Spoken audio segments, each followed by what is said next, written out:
Hello everyone, welcome to my channel. So today I'm going to be reading two stories that are terrifying. These stories are from Reddit and just some of the most terrifying stories I've ever heard. So I hope you guys enjoy them and please stick around till the end. And if you do, please like and subscribe, comment, it really helps out. Thank you guys. My family had one rule: never raise your voice at home. I'm sure at least some people will be able to relate to this. My childhood was odd. At the time, I couldn't see that there was anything wrong with it. I couldn't understand it when things happened that weren't normal. I went to school, had friends, and played games like any other kid. I had loving parents and an annoying sister, just like many other kids my age did. My grandparents, aunts, and uncles would often visit. I didn't like when my grandmother came. She was a strict woman, and honestly, she scared me. I can remember vividly one summer she came over. She looked my sister and I up and down, then turned to my father and asked, "What about the other one? I thought you said get it over with and end this farce." He pulled her aside and told my sister and I to go play outside. She left that night and never came to visit again. There were so many things that I never learned should be questioned. I never comprehended that they were something I should question. Most of them felt small at the time. We had a picture of our family tree in the hallway. A long line of sibling pairs as far back as anyone remembered. And yet, by each of them was space for a third. My mother would bring in extra groceries every trip and sometimes set an extra plate at dinner, then quietly put it away again. But there was one rule that we were never to break. We weren't allowed to speak at home. Rather, we weren't allowed to raise our voices above a whisper. Whether in anger, laughter, or even by accident, loudness in general was treated as taboo as soon as we set foot on the driveway. On the few occasions we raised our voices, our father's anger always fell hardest on me. My sister cried, but she was spared. I didn't understand why my mother never comforted either of us until much later, and it cost me far more than I would have been willing to trade. I really want to emphasize that this was always the norm to me. I didn't understand what it meant. I didn't know I should be worried or scared. Despite this, like I mentioned earlier, I did have a good childhood.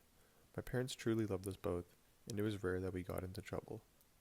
I had a lot of friends at school, and I'd often spend the majority of my day at one of their houses, playing PS2 or taking advantage of their trampoline, which I had always been envious of.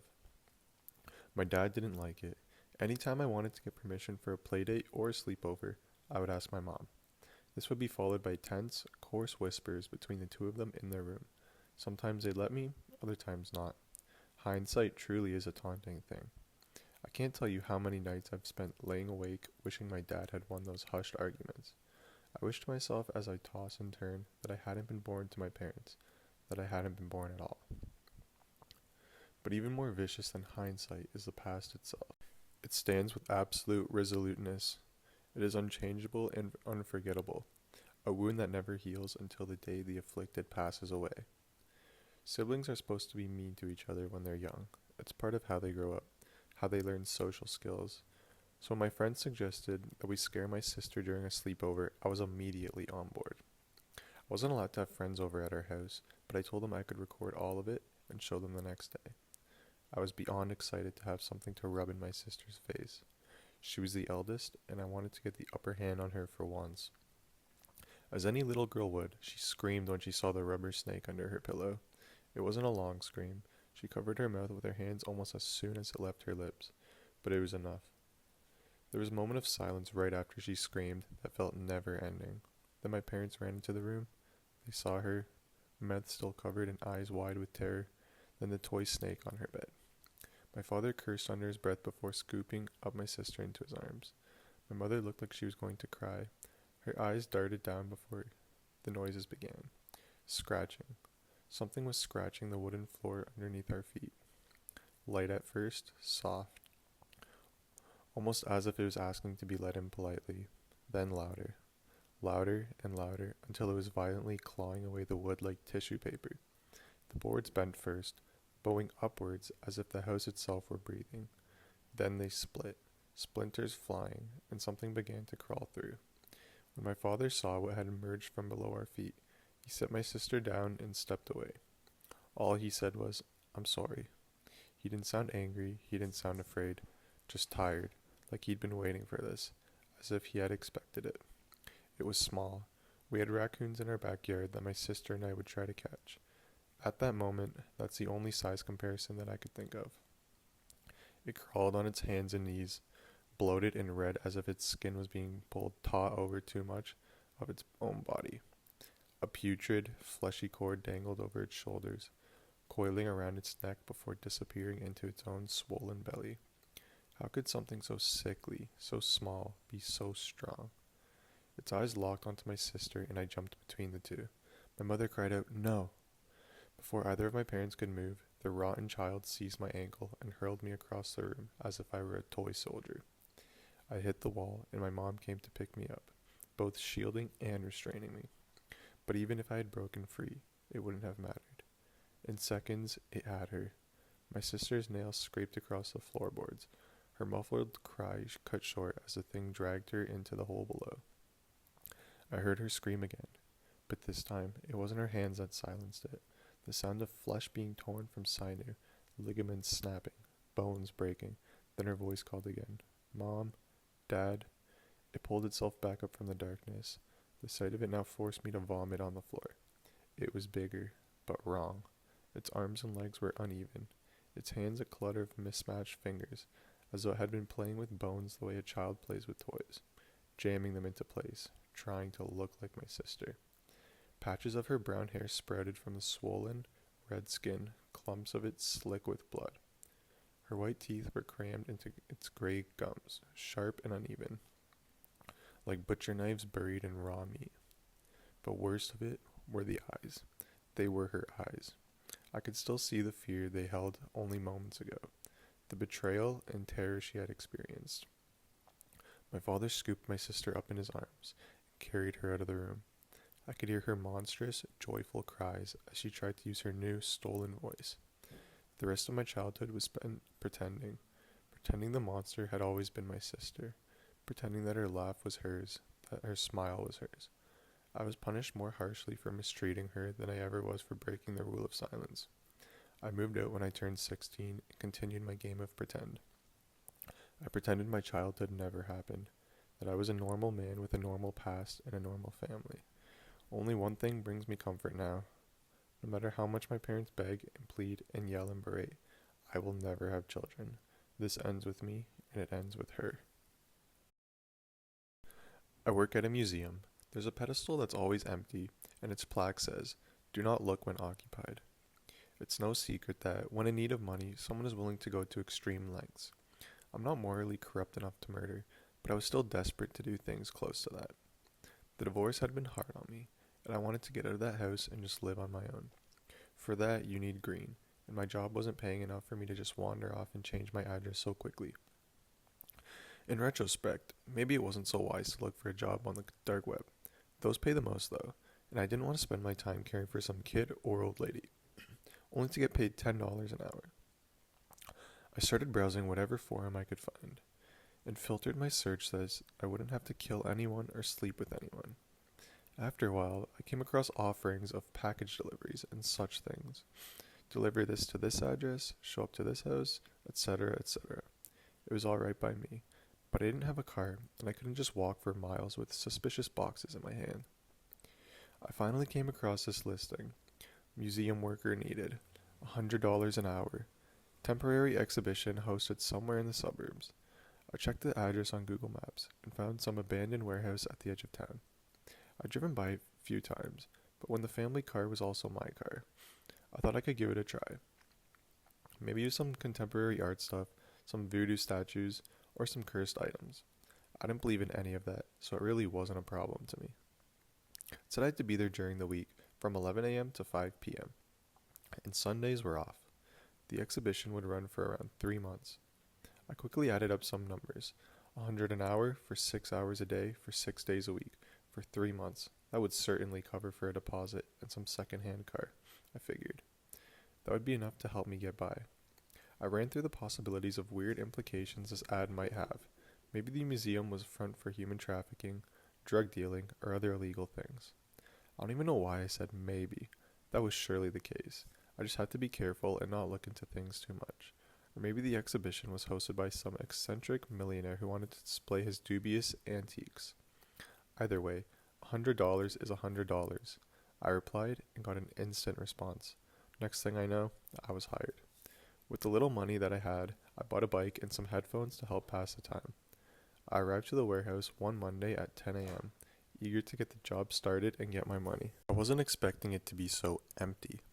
The warehouse was huge on the inside, but the items displayed were very few, mostly paintings, covering the walls and some wooden statues extremely tall. They almost reached the ceiling of the warehouse, and I couldn't really see their faces. All of them were sort of bent down, almost as if they were giants watching so as not to step on us. Some notebooks were on display too. Most of them had drawings or scribbles. They weren't extraordinary. I really couldn't tell what I was looking at. I saw some unknown surgical equipment. It looked almost medieval. Next to it, a pair of ordinary scissors. I thought at first that it was ironic, or just a piece of art, but the washed-out lady that had led me in there told me that those particular scissors were authentic and extremely important. I couldn't really tell what age the lady was. She was Asian, her skin clear and luminous. Based solely off of that, I could have guessed she was in her teens, but her eyes moved around a lot and had a certain darkness that you could only gain with age. Contrasting to her face, her hands were wrinkled and stained. Her hair fell in long threads on her back and was tangled towards the end. It looked unwashed. The most interesting part consisted in the last 3 items, displayed on the opposing wall to the entrance. If I sat at my desk near the entrance, the wall was almost invisible, hidden in the shadows. I didn't understand why the lights were so dim. The lady explained that it contributed to the atmosphere of the exhibition. One of the items was a low, round wooden table. The plaque in front of it read, "The Hunger." The table was chewed and clawed at the edges. I think it used to be square, but the wood had bitten off and chewed to the point where the corners were rounded. The teeth marks on the table were human. I figured it must have been some art piece. The other item was a pair of shoes. The plaque read, "The Shoes That Walked Home." They were old, made of leather, and worn out in impossible places, as if whoever had worn them out had walked in circles continuously. The last item was an empty pedestal. Its plaque read, "Painter. Do not look when occupied." I stared at it a while. Such an interesting concept, I mumbled, noticing the lady's unblinking gaze on me. "Yes," she replied. "Don't look when it's occupied, though." How would I know? You'll see. It's a really easy job. You don't have a lot of duties, and you earn so much money by basically doing nothing. You must understand we value your discretion and lack of curiosity the most. "Yes, thanks," I responded quickly. Suddenly, I realized I didn't want her to leave. That didn't stop her from traversing the warehouse and shutting the door behind her, without any other formalities. I was left alone, with the art. My job was to sit at the desk and greet visitors, sell them tickets. I noticed that the stack of tickets was relatively small. They didn't really expect visitors, as I imagined. The warehouse was at the edge of town, and nothing really promoted this exhibition. No one was going to come. I decided I would put on some music and study the paintings. I got up and moved in front of the first, titled "My Mother." It showed a beautiful sea landscape, the crystal waves melting into the bright shore. It was a type of scenery you'd find before a storm, so bright and yet ominous, as if it knew what awaited. I couldn't find any trace of a woman, though. Right when I was about to move to the next painting, my neck tensed up. It's impossible to describe it. The sudden alarming urge to run, the panic that builds up in your chest. I was afraid to turn around, and yet I hated having my back turned to the room. I took a deep breath. I counted 3. 1, 2, 3. I didn't turn around. I kept locking eyes with my mother, afraid to act on the impulse of running back to my desk. After torturous moments where my heart was threatening to jump out of my chest, I did a swift turn and then plunged back to my desk. "Woo," I said out loud. "This place is creepy as fuck." "Why?" "Because, I don't know, it's just fucking odd. I wouldn't pay money to come here." My throat was so dry it was itching. In the cold air, drops of sweat began gathering on my forehead.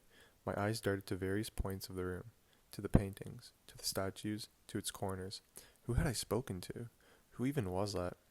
I stared at the closed entrance door. "Who is that?" I got no answer. "Fuck off. Just answer me. I heard you loud and clear. I know that someone is in here. You have to." I began hopelessly. "You have to buy a ticket to get in." I heard a clatter in the back of the warehouse. The Hunger. The shoes that walked home, the painter. Did the pedestal refer to the one who had made the paintings? I stood up and made my way slowly to the back. I kept looking at the floor until I saw the edges of the hunger. In the dim light, I could make out the shadow of the pedestal, and on it, I saw the shadow of a figure. It looked humanoid, like someone crouched over. I couldn't tell which direction it was facing. I was so cold. I stepped back, slowly, the way I came.